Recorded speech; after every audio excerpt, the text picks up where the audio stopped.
Le Tanya. Étude du jour, le 10 Nissan 5785, l'Ikoutem. Amarim, chapitre 39, suite. Or, la récompense du Misva est la Misva elle-même.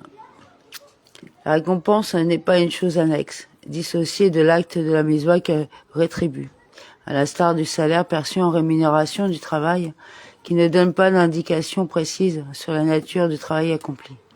Plutôt, il s'agit du rayonnement de cette Misva même, révélée à l'âme au jardin d'Éden.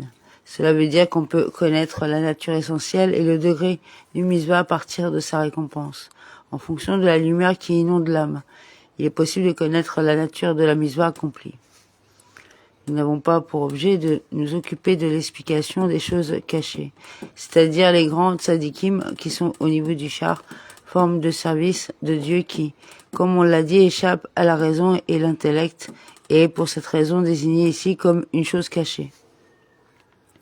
Mais seulement des choses qui sont révélées pour nous, auxquelles chaque homme doit aspirer, des formes de service de Dieu que chacun doit rechercher. Que l'on sache avec certitude que la nature essentielle est le degré du service divin avec des sentiments de crainte et amour révélés dans le cœur qui proviennent de la compréhension et la connaissance de la grandeur du Un-Sof, béni soit-il.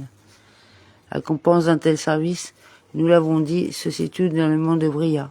On peut dès lors savoir que ce service lui-même a sa place dans les 10 séphirotes de Bria, et que le service avec la crainte et l'amour naturel qui sont dans son esprit et ne sont pas pleinement révélés dans le cœur se situe pareillement à sa récompense qui, comme dit plus haut, se trouve dans le monde de Yetzira, dans les 10 séphirotes de Yetzira.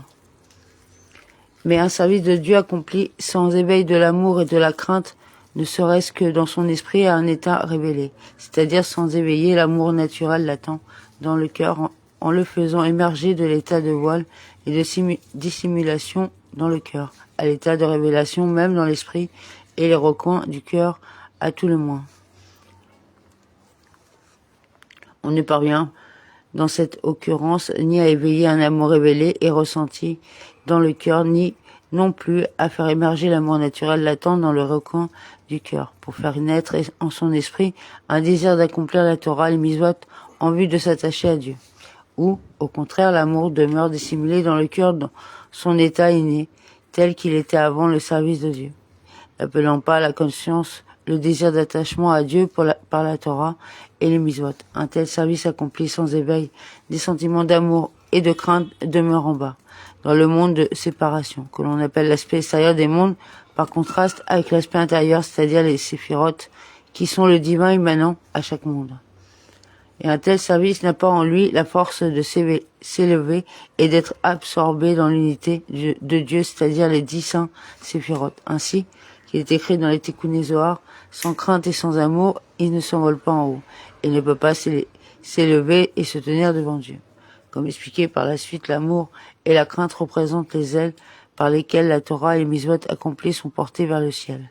En l'absence de celle-ci, aucune élévation n'est possible. Rabbi Gino Zalman, de Meor Béni, précise à présent que cette impossibilité ne se manifeste pas uniquement lorsque la Torah et les mitzvot accomplies sont mises au service d'intérêts personnels, mais même lorsqu'elles résultent simplement de l'habitude. Amen.